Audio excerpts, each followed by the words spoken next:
Hey there! If you love exploring Christian philosophy and theology, you're in the right place. The video's about to get started, but first, I want to ask you a question. Do you find the content I produce on this channel valuable? If so, here are some ways you can help promote it. The first is completely free. Give this video a like, comment, and subscribe to the channel. Second, consider doing a one-time donation, kind of like a tip. You can do this in the form of a super chat or super thanks below.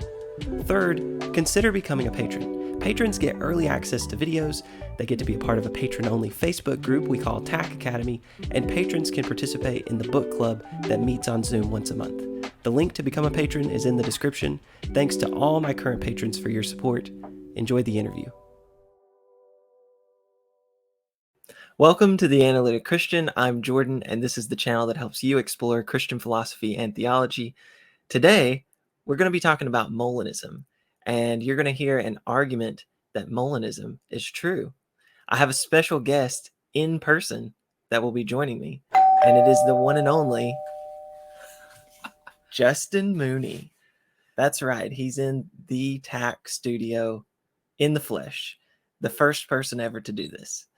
I'm really excited you joined me, Justin. I'm excited to be here. It's a cool studio. I like this thing back here. Yeah, the backdrop. Okay. So you first, let me say this. You're going to be defending Molinism. But when we've talked, you've said you're a Molinist on Tuesdays.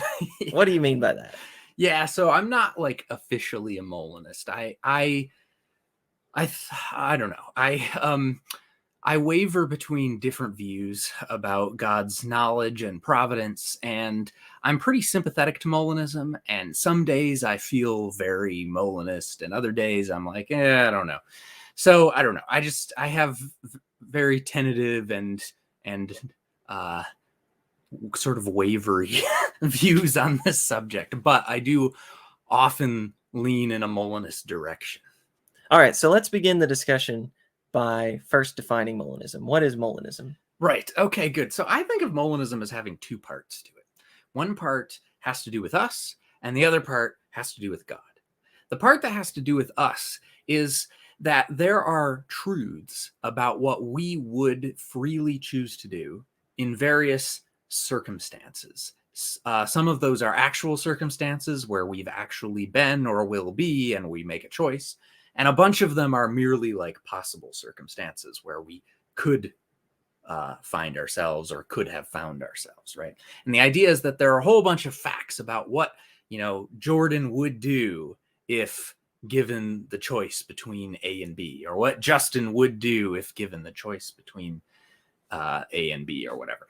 And it's also important for Molinism that these choices are choices of a libertarian sort. So there's a certain kind of free will that the Molinist endorses, libertarian free will. And what's distinctive about libertarian free will is that it's incompatible with determinism.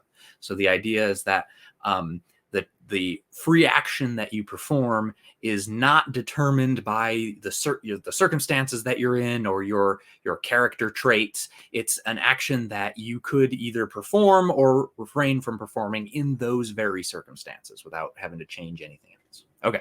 Let me mention, for a defense of libertarian free will, check out my interview with Chris Franklin.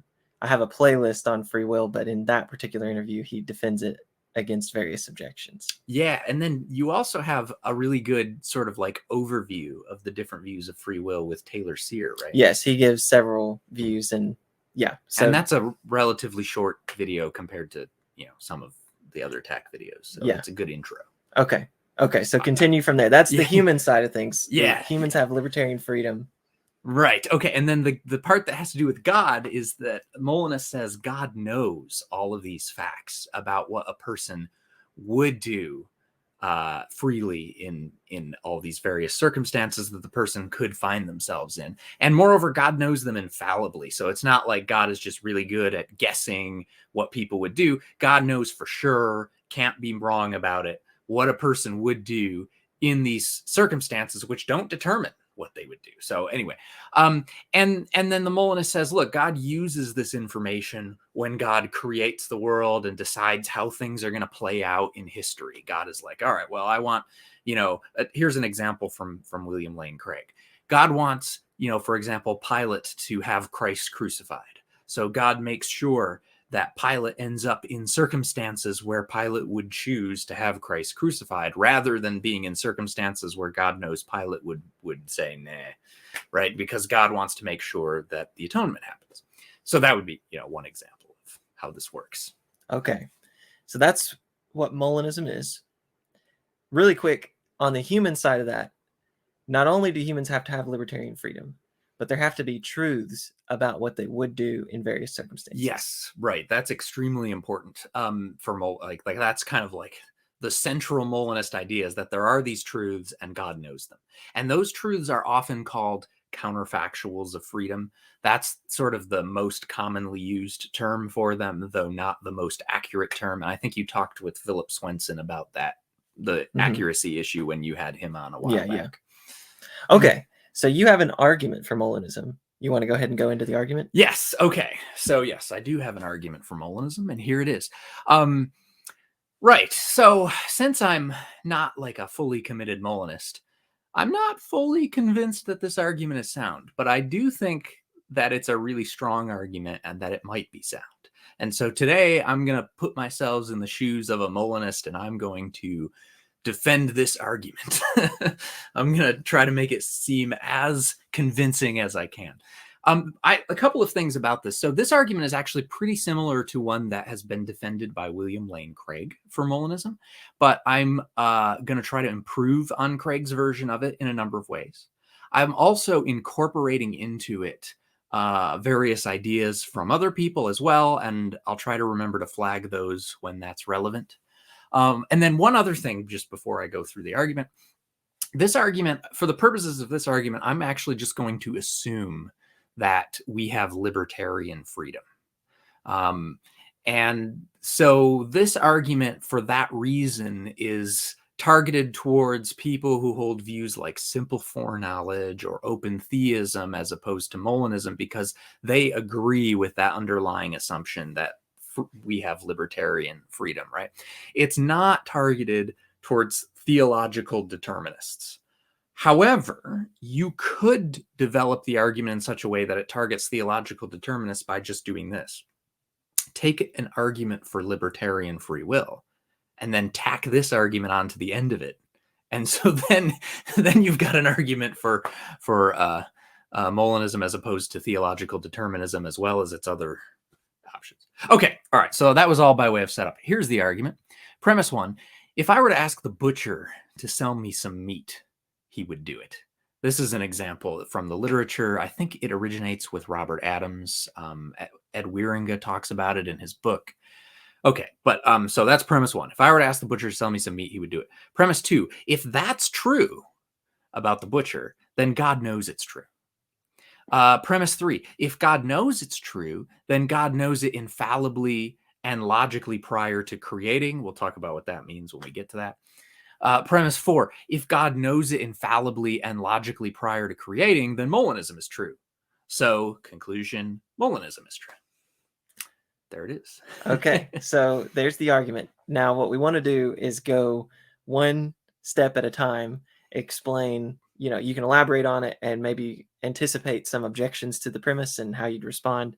And we'll just do that one at a time until we reach the end where you say Molinism is true. Perfect. Okay, yes. So let's start with premise one. If I were to ask the butcher to sell me some meat, he would do it. Yes. Okay, so the idea here is that this is, at least assuming that libertarianism is true, this is a counterfactual of freedom of the sort that the Molinists like, the ones that they think are true, right? That's the idea. It's saying, look, here's some possible circumstances in which a person is presented with the opportunity to make a choice, in this case, the butcher, and it's a claim of, that the butcher would in fact do a certain thing, right? And there are lots of other examples that seem true, right? So what I want to claim is premise one seems true on the face of it. When you first encounter that, your initial thought is, yeah, that seems right. And there are a lot of other at least apparently counterfactuals of freedom which produce the same reaction. So to give another example, I think it's true that if I were to post a mediocre joke on social media, Andrew Moon would respond with a sad face, a little sad react thing, because that's what he virtually always does. That is true. Yeah. So it seems in ordinary life, and this is a point that Craig makes in his version of the argument, it just seems like there are all of these truths about what people would do in various circumstances. Okay, now I endorse a certain kind of approach to philosophy and to metaphysics, which is one of my main areas, which tries to respect what is called folk metaphysics or common sense metaphysics. And the idea here is that, well, there are certain ways that we kind of naturally think about the world. Before we start doing any fancy philosophy, we just kind of like naturally have certain beliefs about like the metaphysics in the world.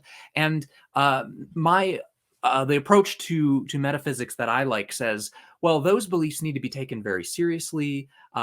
You can't just throw them out without a good reason. And so the way I think about it is like, look, the reason we start out believing these things or being inclined to believe these things is because we have reasons for thinking that they're true, and those reasons are often good reasons. And so if you're going to reject some aspect of folk metaphysics, you've got to have a good reason to do it. You can't just throw it out lightly. And so the idea then is there's a presumption in favor of the fact that there are these counterfactuals of freedom, right? It's initially, it sure seems like, yeah, there are truths about what people would do in various situations. And so you should accept that unless you've got a good reason not to. That's my, I mean, this is a controversial methodology, but it's not like unique to me or anything. This is one of the major approaches to metaphysical methodology in the literature. So the question then at this point, provided that one is on board with that methodology, is, well, are there any good reasons to say, actually, even though it might seem at first like there are these true counterfactuals of freedom, in fact, that there aren't, right? And one of the main reasons, really the main reason actually in the literature for thinking, oh, well, actually there aren't any true counterfactuals of freedom, is the grounding objection.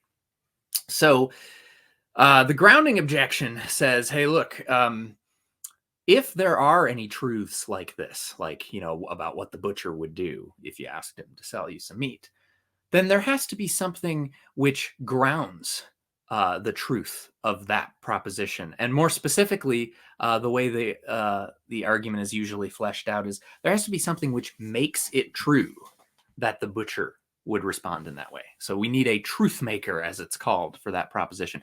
But it turns out it's really hard to find any plausible candidate to be the thing that makes that true. And that's because, or it's at least in part because, these choices are, again, indeterministic choices. It's not like the circumstances determine what the person would do. It's just sort of, you know, a matter of, well, I don't want to say a matter of chance, because that's not actually how libertarians usually think about it. But it's in a certain sense a brute fact that you would choose this rather than that. I know Craig describes them as brute. It's actually, without, I don't want to get into all these details, but whether they should be described as brute is a little bit, one could dispute that. But okay. Anyway, I mean, is this making sense? Yeah, like, this is making sense. Okay, all right. We're looking for a candidate to make this counterfactual true, and it seems like there isn't a good candidate for them, unless you want to just say, no, you just say they just are true and it's brute. It's well, someone may dispute that, but you might just say there is no truth maker in this case. It just is true. Right. Yeah. So that's the idea, is like, hey, we need a truth maker to make these things true, and we can't find one, so they're not true. And okay, so that's the problem. People are really moved by this objection. Lots of people are really worried about this. I think they should not be, and I'm going to try to make it clear why. All right. Okay. So, very early on in the discussion of the grounding objection, Plantinga made this point. He said, and this is, I don't know how close this is going to be to an exact quote, but it'll be at least a decent paraphrase. He said something like, look, it's more obvious that there are at least some true counterfactuals of freedom, then that they need to be grounded in the way that the, grounding objector or truth maker theorist says that they are. And at first, that might not seem like a really strong response. I mean, for me, I don't think I really appreciated the force of that response for years. But recently, I've come to appreciate, I think that's actually a really, really good response. And I'm going to try to make it clear why. Okay, so Trenton Merrick's has a book called Truth and Ontology, where he talks about a whole bunch of different kinds of propositions and the issue of like, do they have truth makers and what those truth makers might be. And he ends up arguing that actually there are a whole slew of different propositions that have no truth makers. And it's not just counterfactuals of freedom, it's ordinary counterfactuals. Like if I were to drop my phone, it would break. And also like truths about the past and the future, truths about modality, like what's possible and so on. Truths about negative existentials, like which means statements that say of something that it doesn't exist. So like his favorite example is there are no hobbits. So let's think about that one for a second. There are no hobbits. Suppose we want to say, oh, well, if that's true, and it seems like it is, there's got to be a truth maker for that. All right, well, what could that be? Okay, so a first like naive attempt to say, here's a truth maker for it, might go something like this. Take all the things that exist, number them 1 through n. All right, the truth maker for there are no hobbits is that things 1 through n are all non-hobbits, or they all have some property incompatible with being a hobbit or something like that, right? You might think, oh, that's the truth maker for there are no hobbits. But that's not actually going to work, because although we've stipulated that things 1 through n are all the things there are, we haven't provided a truth maker for the claim that things 1 through n are all the things there are. So how would we do that? Well, that turns out to be tough. Like one suggestion that some people defend is, oh, there's like this primitive property of being everything, or being such that there's nothing else beyond these things. And things 1 through n like collectively instantiate that property. Some people like, that's pretty weird. And Merrick's is one of them. Like, that's a weird property. But even if we went with that and we're like, yeah, let's just make up this primitive property that's kind of weird, the Molinist could do the same thing. And in fact, that's what Suarez did. Or at least on one way of reading him, I think. I'm mostly going on what Adam says about Suarez. And if I'm understanding correctly or remembering correctly what Adam says about him, it sounds like Suarez's view is something like this, like people, or even like essences of possible people, have this like primitive property of being such that if they were in circumstances C, they would choose whatever, right? Okay. Mm-hmm. Or you could say, well, look, there just is no truth maker for the proposition that there are no hobbits. It's true, but you don't need a truth maker for it. But then, of course, the Molinist could say the same thing. Yeah, there are these counterfactuals of freedom, and they're true, and you don't need a truth maker for them, right? Okay, so it turns out there's this really tough metaphysical problem about what makes it true that there are no hobbits. But that does virtually nothing to shake my confidence that it is true that there are no hobbits. It has like, I am not moved at all. I'm like, oh, maybe, I don't know. Maybe it's just indeterminate whether there are any hobbits. There are no hobbits. Confidence not shaken. And so it seems to me like the same thing should be true with the grounding objection to Molinism. Like prima facie, yes, the butcher would sell me some meat. If I would totally act on that information without even thinking twice about it.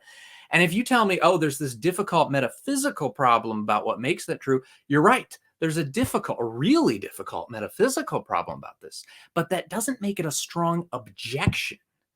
In fact, it's an extremely weak objection, I think, just like the objection to the Hobbit claim is, though a difficult metaphysical problem, a very weak reason to think that maybe it's like indeterminate or false that there are no hobbits.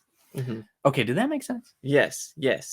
Okay, so premise 1, if I were to ask the butcher for some meat, he would sell it to me, or something like that. We can put it back on the screen. Yeah. If I were to ask the butcher to sell me some meat, he would do it. Yeah, that's it.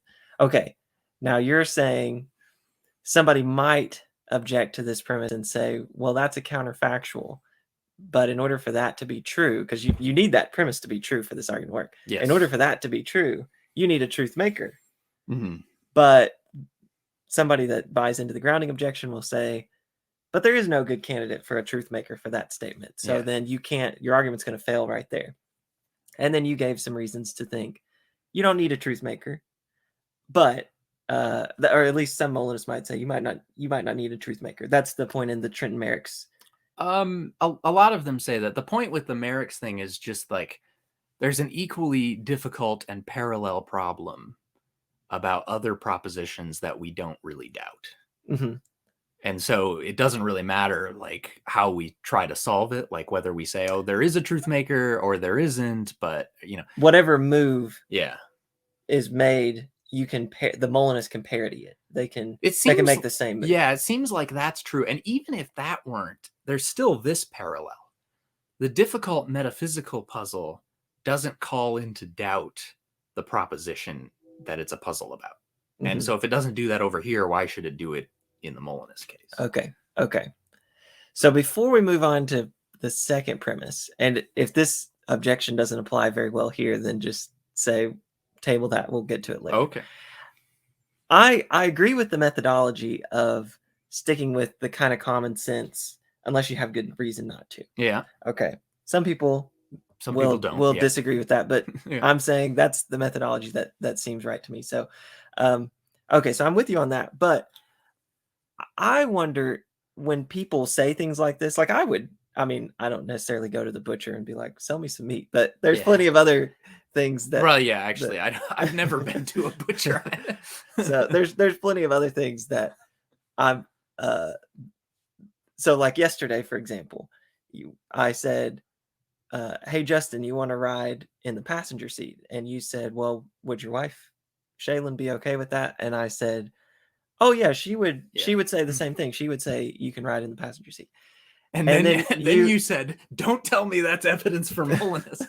And then I did tell you it was evidence for Molinism. Yeah. So, but my response was this, and I think something's going on here. I think what a lot of people are, when they make statements like this, these kind of what's called counterfactuals. What's the other term for it? Subjunctive conditionals. Subjunctive conditionals, yeah. Yeah. So when they make these sorts of statements, I think probably what's going on is there's a word that they're leaving out just for like ease of saying it. And that is probably like, if I were to ask the butcher to sell me some meat, he would probably do it. That I don't have, I feel like the same, most people, if I said, oh, what you really mean is he would probably do it, they would be like, yeah, that's what I mean. Like he doesn't have, there's nothing making him do it, but I think he'd probably do it. Yeah, but he could not do it. So I think that's what's going on in people's head. I think that's what's going on in my, like yesterday when I said that about Shaylin, I think she would probably tell you that. I mean, she may not, but I'm pretty confident that she would. So what do you think about that? Yeah, so there are a couple of things to say here. One is that it seems like we wouldn't do that with other propositions or other sorts of propositions. Like when somebody, if you were to like, if I were to tell you, I watched a movie yesterday, I don't think it would be normal to think, oh, well, what they really mean is I probably watched a movie yesterday. We're like reinterpreting what they seem to be saying on the surface, and we don't normally do that. And that makes me think, well, I don't know. No, I think this is going on in the case of subjunctive conditionals. That is not a subjunctive. I watched a movie yesterday. Yeah. It's not a subjunctive. I think specifically for subjunctive conditionals, people are having in mind this missing term probably, or it's likely, or something like that. But why do you think that that's true in that case and not in other cases? Like a statement about the past or something like that. Yeah. Like I watched the movie yesterday. Why is there a hidden probably in when somebody's saying a subjunctive conditional, but you don't think there's one in other cases? I mean, I think people they're kind of taking it for granted that their memory is reliable. So they're like in the case of I watched a movie yesterday, they're not going to say, well, perhaps my memory's mistaken. I mean, sometimes I do say that, like Yeah, I think, sometimes for you know, sure. I think this happened, but not in when events are really close like that, like yesterday, you're Yeah. more confident than a week ago or something like that. Yeah. But I guess, yeah, they just kind of take it like take it on board that something that close is my memory is going to be reliable for something that close. Yeah. So I'm not going to add this like clause probably, or this exception probably. But in cases like this, I don't know. I mean, it really does seem to me like when I'm making statements like this, I do have in mind probably. I'm not saying definitely, certainly, anything like that. I'm just making a probabilistic statement. Yeah. But so think about this, like just as people in at least the kind of context we're talking about, just sort of take it for granted that their memory is reliable. I don't know. It seems to me like sometimes people just sort of take it for granted that their counterfactual reasoning is reliable as well. Especially like you were talking about how, like, did you say something about it being like close, like it just happened yesterday or something? Well, think about this. Like, you know your wife really well. You interact with her every day, right? This is like a really familiar case. Like, you're like, yeah, I know what she would do. And it doesn't have to be like definitely or certainly, right? Because they don't say that either. Just like they don't say probably she would do such and such. They don't always say definitely she would. No, they just assert it that she would do such and such. I don't know. It seems like maybe that at least some of the cases of asserting counterfactuals are kind of parallel. Okay. Well, here, if you don't like that response, there's more to be said about this. So there's a response to this worry in the literature that I first encountered in Ed Wieringa's book, but I think if I don't remember this for sure, but this may be again originating with Bob Adams. So suppose somebody says, "Oh, if I were to ask the butcher to sell me some meat, he would do it." Okay, and you're like, "Oh, what they really mean is he would probably do it." Right. Now, let's suppose I actually go and ask the butcher to sell me some meat, and he refuses, like just spontaneously, like, whoa, we didn't see that coming. It was just like a weird, like he felt like being weird. It seems to me like the intuitively, like what the way people might react to this is by saying something like, "Hey, you were wrong about what the butcher would do. But you weren't wrong if all you meant was, oh, the butcher would probably," because he did something improbable. So it's still true that that's what he probably would have done. It's just not true that he in fact did that. So that seems to me like it could be, or at least in the literature, some people are like, hey, that's an indication that we don't mean the probably condition. Yeah. That's a good response. You mentioned that yesterday, and I haven't quite figured out what I want to say in response to that. Fair enough. Yeah. But maybe you'll come up with something. Maybe I'll come up with something. Can I give you one more example to think about? Not that you needed more to think about, but here's an example that is from Fred Freddoso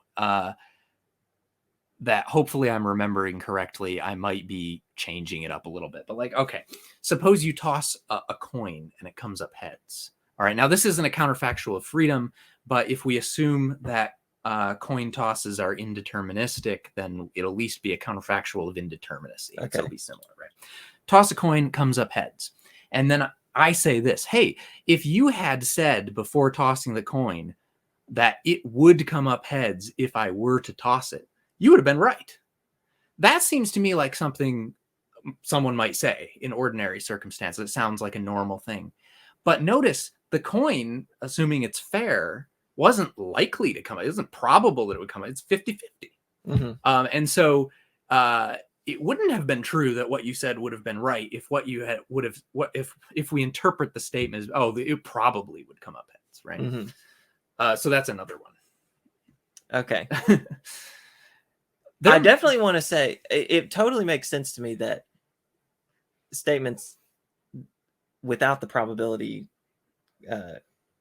that word probably in there, when you just say he would or she would or this would happen, those can be true or false. The statement when you add probably, it could be true or false as well, right? Those statements can be true, like he. Yeah. Oh, yeah. Yeah. Yeah. They could be true or false as well. Yeah, absolutely. Like a person. But when you say so and so would probably do this, and then they don't do it, you say, well, a natural response is, well, you were wrong. Oh, interesting. You're thinking like you were wrong about what the probabilities were, is what it shows. Yeah. I had that thought recently too. And I was thinking about like, well, could we set up the situation so that it isn't true that you were wrong about that? Like, can we just stipulate that circumstances were such that it really was a very improbable thing that happened? And would it still seem right to respond with, you were wrong about that? And I think maybe it would, but I'm not sure about that. I don't want to beat the dead horse here, but there's plenty to think about here. But I guess the situation, you're picking up on what I'm saying. Like, what I might be wrong about is the probability.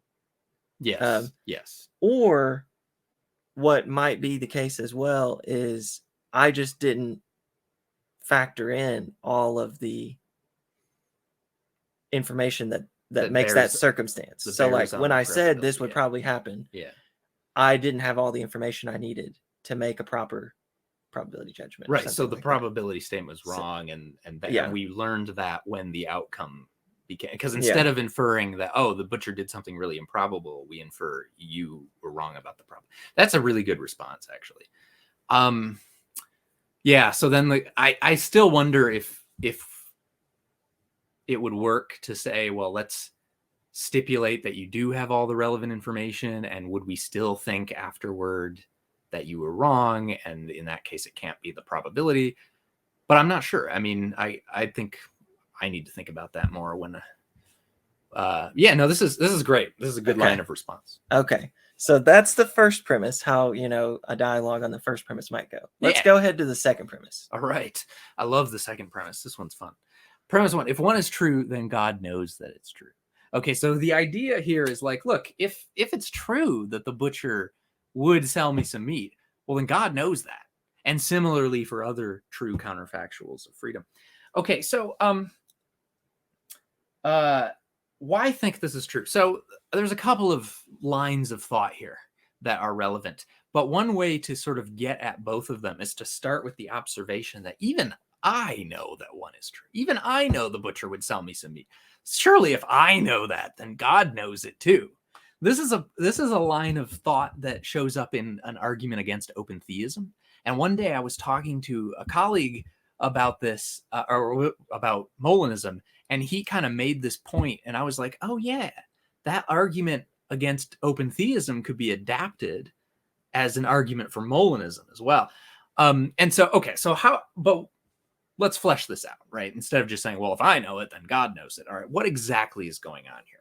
It's a couple different things. One is this, the fact that I know it shows that it's knowable.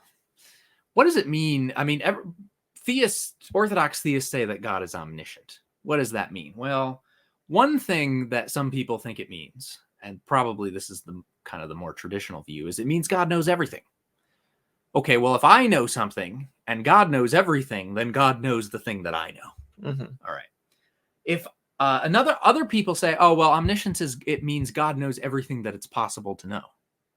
Well, if I know something, then it's possible to know that thing. So God knows it as well. And then other people think, oh, well, omniscience is about God knowing everything that it's possible for God to know, or everything that it's possible for an infallible being to know, right? And that opens up the door to the possibility that I might know some things that God doesn't, because I'm not God and I'm not infallible, right? But even in that case, God is going to know a whole lot more than I do, and most things. And so the fact that I know something is going to be at least evidence that God knows it too, because in most cases, something that I know is also going to be something that God knows, right? Also, there's this question of, is it even plausible to suggest, if one wanted to try to suggest this, that, there are these true counterfactuals of freedom, but it's not possible for an infallible being to know them, or for God to know them, right? Well, I've got a paper that we did an interview on this channel before, arguing that it is possible for God to know, or giving an account of like how it be that God knows true counterfactuals of freedom. And so that I think is at least a pro tanto case for thinking, yeah, God could know these if they're there to be known. So that's one way of thinking about premise 1. Premise 2. Oh, sorry, premise 2. Yeah. I'll put it back up. There's another approach to premise 2 that I really like, though. And so I want to talk about this. You might, when you're thinking about like, well, if I know it, then surely God knows it. One thing that might be motivating that thought is almost this sense of like piety. Like there would be something improper or impious or disrespectful even, or at least unfitting about the suggestion that, oh, I could know something that God doesn't know. And here's what I think that might be tracking. So in the literature on perfect being theology, there are 2 different approaches to thinking about God. One of those approaches is what I'll call the mere maximal greatness approach. The mere maximal greatness approach says that God is merely maximally great. And what that means is God is as great as it's possible to be, but what exactly that amounts to is left somewhat open. And in particular, it's left open in this respect. Is it possible for there to be a being that's absolutely perfect? Could it turn out that that's impossible? That the greatest it's possible to be is something less than absolutely perfect, right? On the mere maximal greatness approach, that possibility or that conceivability, I guess, is open. Like, yeah, it could turn out that absolute perfection is impossible to realize. And so God isn't absolutely perfect. God is just as great as it's possible. The other approach to perfect being theology is the absolute perfection approach. It says, no, the theist, or at least the perfect being theologian, should be committed to saying that God is absolutely perfect and therefore should be committed to absolute perfection being possible, provided that they are in fact a theist.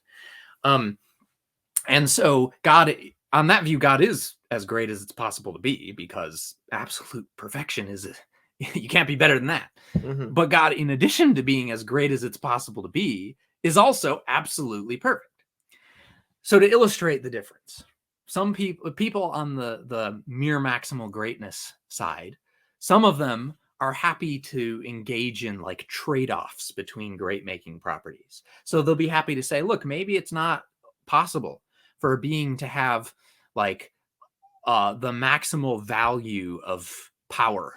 I'm going to use the way Mark Murphy spells this out. The power to the maximum value, whatever that is, like the most valuable amount of power that you can have, right? Maybe it's not possible to have both that and like the most valuable amount of moral goodness. But then that's okay. You just trade off one for another. You maybe give up a little bit of power in order to have a little bit more moral goodness, and that's just as great as it's possible to be. So that's what God is like. Mm-hmm. Okay. Whereas the absolute perfection approach is going to say, no, you can't just engage in these trade-offs. You have to say either that it wouldn't be better to have more power in addition to that level of goodness, or that it is possible to have both of them maxed out, mm-hmm. in terms of value. Because Murphy is careful about this, and he says, look, the maximally valuable degree of power might not be the same thing as the maximal degree of power, right? That's an open mm-hmm. question. So, okay.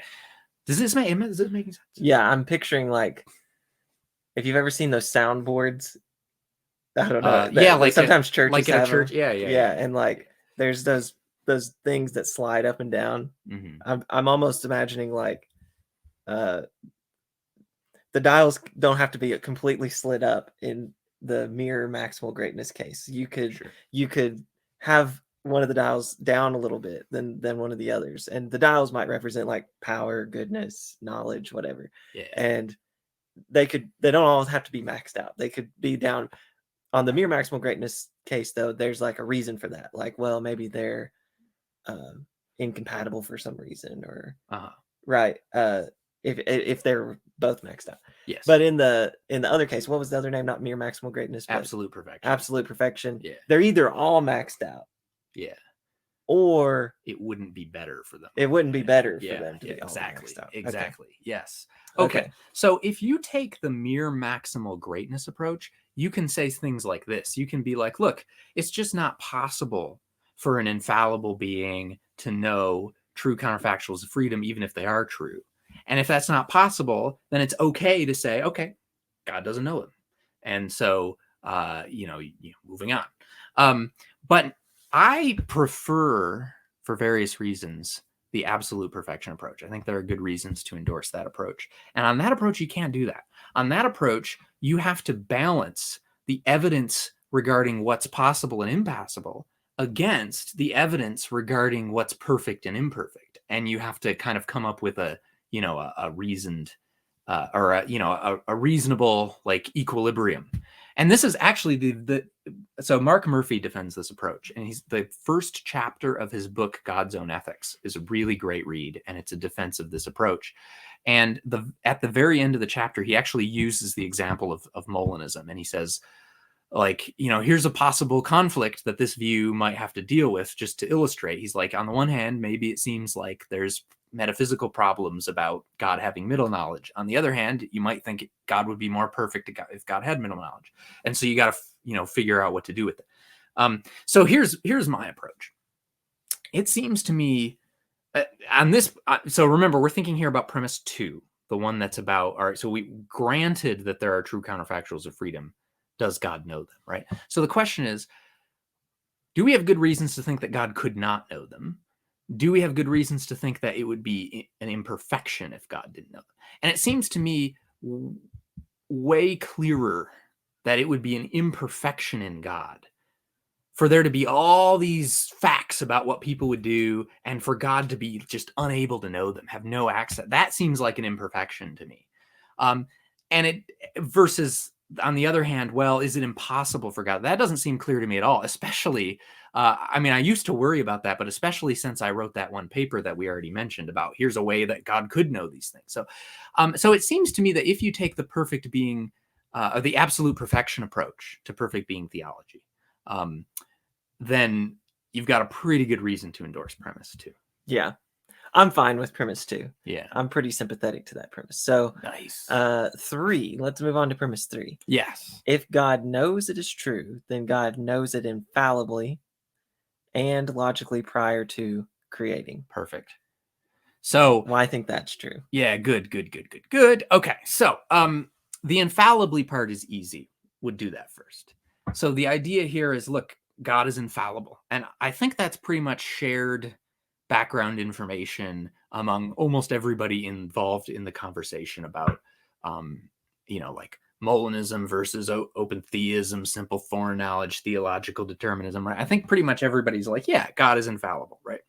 But if God's infallible, then anything God knows infallibly. So granted that God knows that what the butcher would do, God knows that infallibly. Okay, so that's pretty easy, right? What about this logically prior to creating stuff? What does that even mean? What's going on there? Well, let's take this one step at a time. I'm going to start by talking about a different kind of priority, not logical priority. I'm going to start by talking about temporal priority. And I'm going to assume that God exists in time and that God existed before creating the world. Now, I think you can probably run a version of this argument without making those assumptions, but it'll at least make it easier to just make those assumptions. Okay. So let me just do that. So let's think about this. All right. So granted the antecedent, right? God knows that, the antecedent of 3, though, the if part of 3. Yeah. Granting that, just for the sake of argument, that God knows that what the butcher would do, right? Yeah. Okay. Presumably, if God knows that now, then God has always known that for eternity. And if God has always known that, then God knew it before creating the world. It would be weird to think that, at some point in the past, God suddenly learned what the butcher would do. But before that, God didn't know. There's only one view that I've thought of so far on which that could make some sense. And it's the view that there are no truths about particular individuals until those individuals actually come into existence. That's a view that exists. It's defended by Arthur Pryor, for example. And he might be like the origin of that view, actually. But anyway, if you think that view is true, then you might say God didn't know what the butcher would do until the butcher began to exist. And then all of a sudden, all these counterfactuals about the butcher just start being true. Right? Mm-hmm. But if you take that road, you're not going to get out of Molinism. You're just going to end up with a different version of Molinism, one that Linda Zagzebski talks about in her foreknowledge book. She doesn't endorse it, but she talks about like a version of Molinism which allows that, oh yeah, there aren't truths or counterfactuals about individuals until the individual comes into existence. So I'm going to just set that aside because it isn't really a way out of the argument, or at least it's not a way out of Molinism. And I'm just going to focus on classic Molinism and assume, okay, if God knows it, God has always known. All right. So that's temporal priority. This is, yes. So we're still talking about temporal priority right now and not yet logical priority. I'm getting to logical. Yeah. I promise you I'll get there. Okay. So now, supposing God has always known this, then God knew it even before creating. So God's, to speak very anthropomorphically for a moment, God's sitting around like, maybe I'll create a world. And then God knows while God is doing this, like, well, if Justin were to ask the butcher to sell him some meat, I'm not a vegan. Maybe I should be a vegan, but I'm not. But I also don't. Yeah, like we said, I don't know if I've ever been to a butcher. Anyway, okay, sorry. Okay, all right. So God knows this. Now, I was talking when we were at a conference last fall, and I was talking with Ethan Butt, who we both met, I believe, and we were talking about Molinism, and he made this point. He said, "Look, if God has all this information about what various people would do in various circumstances, why wouldn't God use it?" And I was like, exactly. So here's the thing. It sure seems like, just prima facie, like, all right, it seems like if God knows before creating what everybody would do in every circumstance, it would be weird for God to just ignore all of that and not take that into account. In fact, more than that, you might even think it would be irrational for God to do that. And God is not irrational, so God wouldn't do that. So this is a reason to think that that actually God's knowledge of conditionals like what the butcher would do is logically prior to God's creation of the world or decision about what world to make. Why? Because, well, logical priority is kind of a murky notion, but here's my interpretation of what Molinists mean by it, or at least what they should mean by it. I think we should interpret it as explanatory priority. So to say that it's logically prior, that God's knowledge of counterfactuals of freedom is logically prior to God's acting and creating and whatnot, is just to say that it's explanatorily prior to that. And following Daniel Rubio and Nevin Klimenhaga, I hope I'm saying his name right. That's how I read it. Yeah. So they have a recent paper arguing against Molinism. We're not really talking about that today, but one of the things they say in that paper is that, it's natural to understand explanatory priority in terms of influence. So the idea here is like, look, if God's knowledge of counterfactuals of freedom influences God's decision of what world to make, then it's explanatorily prior. And so on my interpretation, logically prior to what God does. So that's how I get to the logical priority step. Gotcha. Now here, there is a possible objection to this step. And you could say this, you could be like, well, look, maybe for some reason it's impossible for God to take that information into account when God is creating the world. And one reason I thought of when I was thinking about like, how could somebody try to say that this is impossible is, well, maybe you could appeal to, which we're going to talk about in a little while, I think Phillip's circularity objection, or there's actually a bunch of people who have run versions of that argument, but Phillip's is the one that has appeared on this channel before. And it's a good one. He does a great job setting up a version of that argument.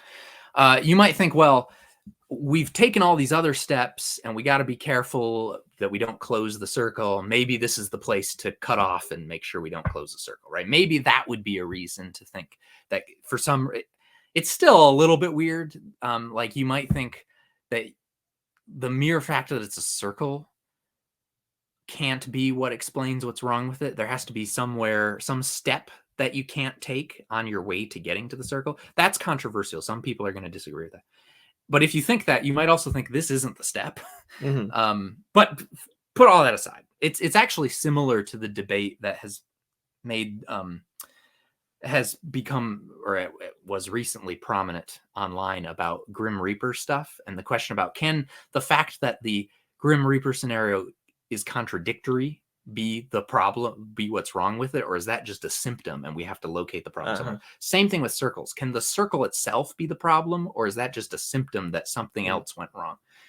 I see. Anyway, but that's a whole other. Sorry, I'm for the getting, viewer. yeah. In case you haven't seen my interview with Phillip Swenson, let me go to this screen. Yeah. So Phillip Swenson came on my channel. There's a video. I'll put it in the link. I'll put a link to it in the description. He gives an argument against Molinism, and the argument basically, well, we won't get into it now, but I'll just say go watch that if you're interested in hearing an argument against Molinism. And everything Justin said will make much more sense when he's talking about circles. There's like an explanatory loop, and that's problematic. On that's meant to be problematic. Okay. Everybody likes circles. Yeah. Oh, okay. Sorry. Okay. So we've talked about 3. Is there anything else you want to say about 3? Yeah. Okay. One more thing about 3. Okay. In terms of responding to this objection, maybe it's impossible, right? Because the idea is like, well, if it's impossible, then it's not irrational for God not to use the information, because God just can't, right? It's not irrational not to do something you can't do. Mm-hmm. Here's I think my main response to this. Again, I take that absolute perfection approach to perfect being theology. So the question is, okay, which seems like it's better evidenced? The claim that it's impossible for God to use this knowledge that God has, or the claim that it would not be an imperfection for God to be unable to use all that information? And to me, it seems way more clear that that would be a defect in God, to have all this information that God just can't act on. Then that's way more clear than that it's somehow impossible for this stuff that's in God's mind to be unavailable for, like, God can't do anything with it. Like, I mean, okay, so yeah. Okay. Yeah. Okay. So we've talked about 1, 2, and 3. Once we talk about 4, as long as 4 holds up and you agree with Justin on everything else he said, then you'll be like, aha, Molinism was true. So let's talk about 4. Yes.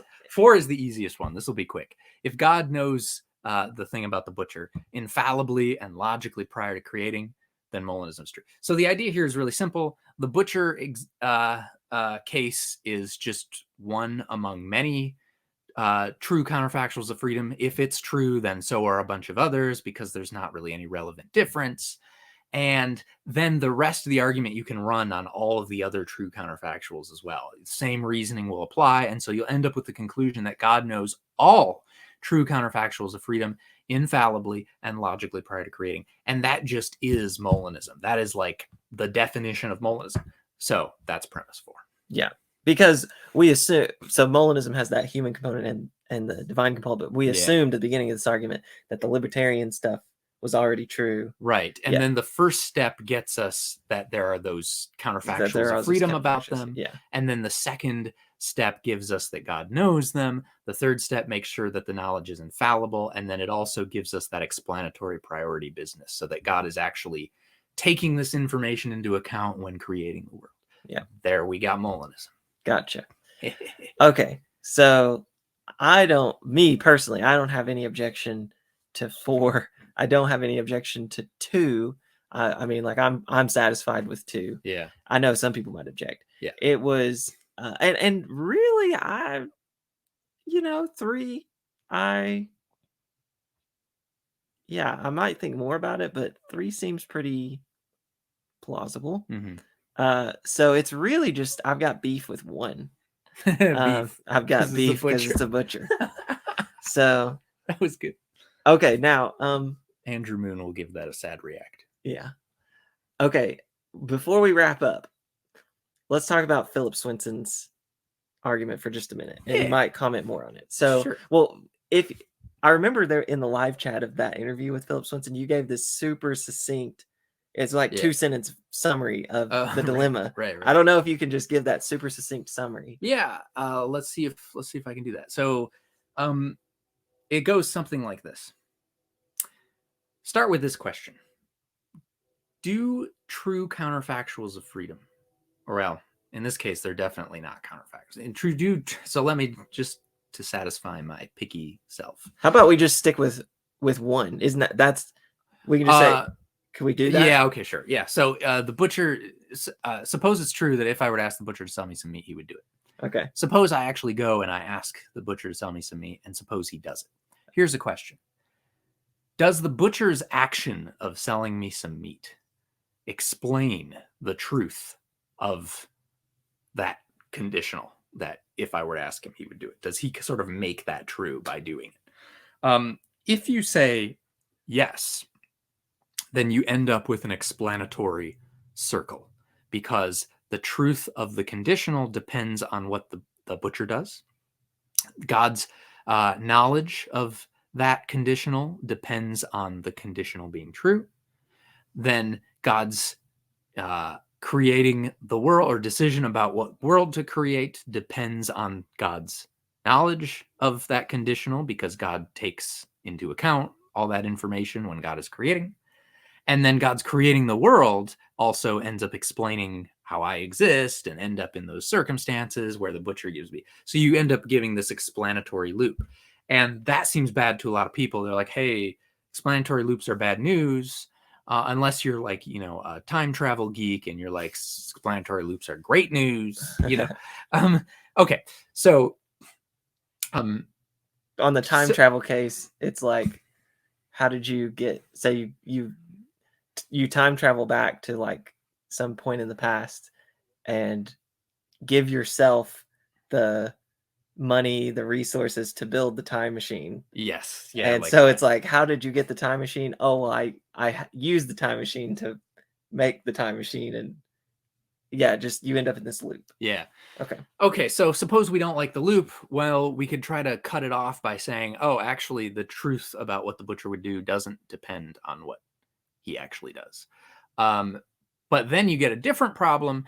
Phillip endorses this principle that says that basically you're not free if your action is entailed by circumstances that are not dependent on what you do. It says something roughly like that. Mm-hmm. And so then it turns out what the butcher does isn't free. And that, of course, is also contrary to Molinism. So, or at least... That's the dilemma. Either you've got to say the butcher isn't free, which they don't want to do. Yeah. Or you end up with a problematic loop. Yeah. That's the dilemma. So like that 2-sentence thing that I definitely did not get, it would go something like this. Either the truth about what the butcher would do depends on what he does, or it doesn't. If it does, you get a loop. If it doesn't, then he's not free. Either way seems like that's a bad result. Yeah.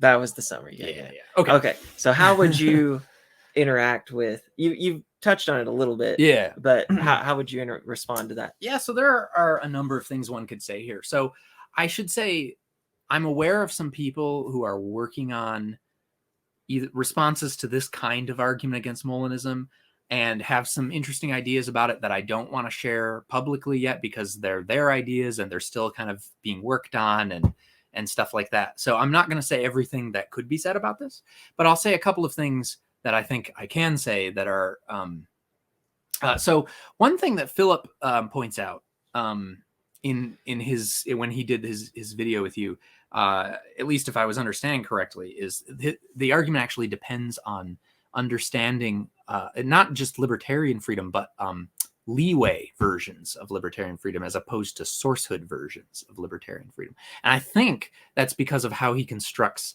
his principle about the fixity of the independent. Mm-hmm. So it has to do with whether you can choose to act in a way that is contrary to something independent of the choice that entails the choice, and that entails. All right. So here's the thing. If you can get out of this argument by just being a sourcehood incompatibilist, that's great news for the Molinists, because I think that Molinists have independent reasons to be sourcehood incompatibilists anyway, as opposed to leeway incompatibilists.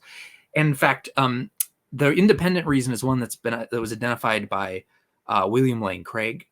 I think it originates with him in a paper where he's responding to some.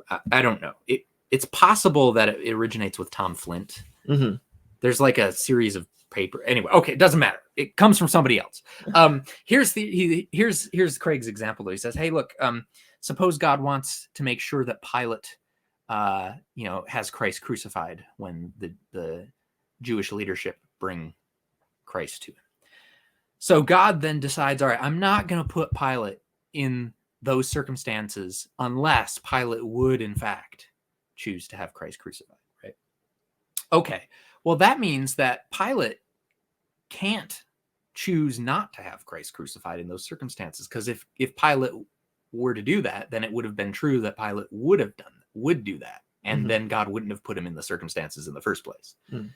So Craig's like, look, sourcehood incompatibilism is the way to go if you're a Molinist. That case shows it.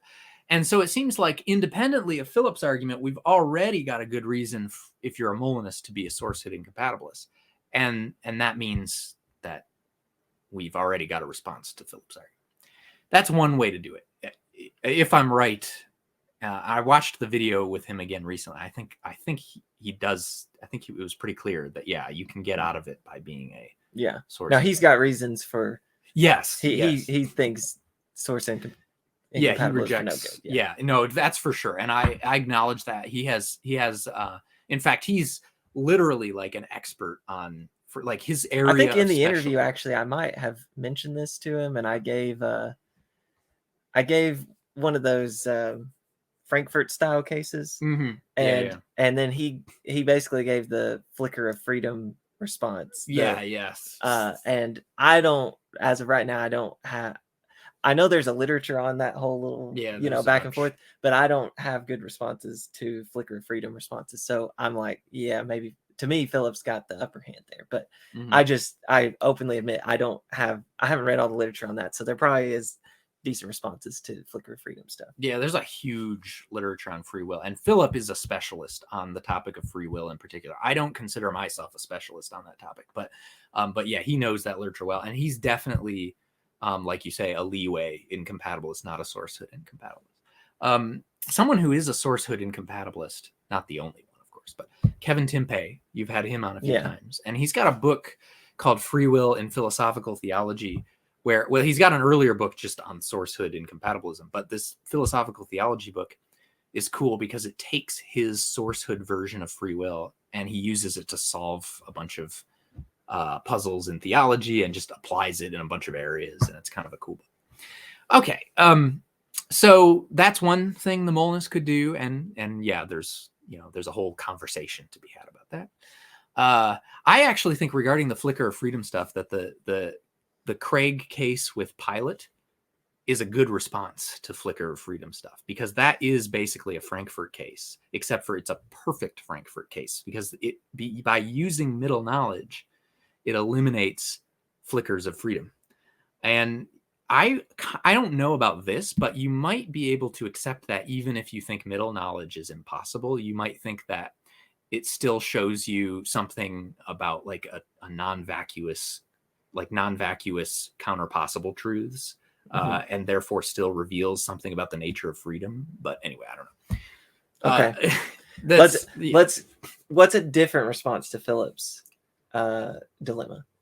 Oh, right. Yeah. Another response is, you could be not allergic to loops. Like you could be like, look, some people would be like, loops are great. Doesn't matter. I don't know about that, but I'm attracted to a view that says some loops are okay and some of them are bad.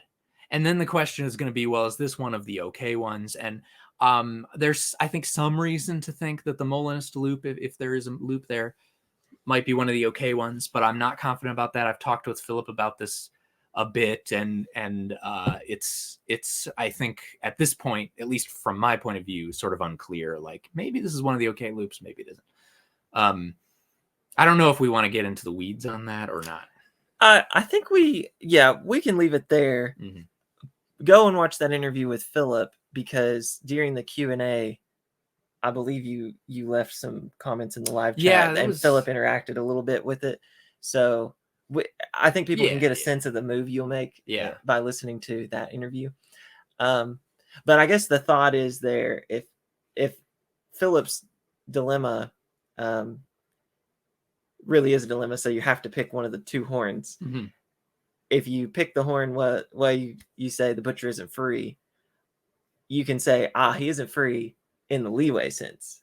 He's free, but he is free in the sourcehood sense. Yep. So you can take that horn. Yep.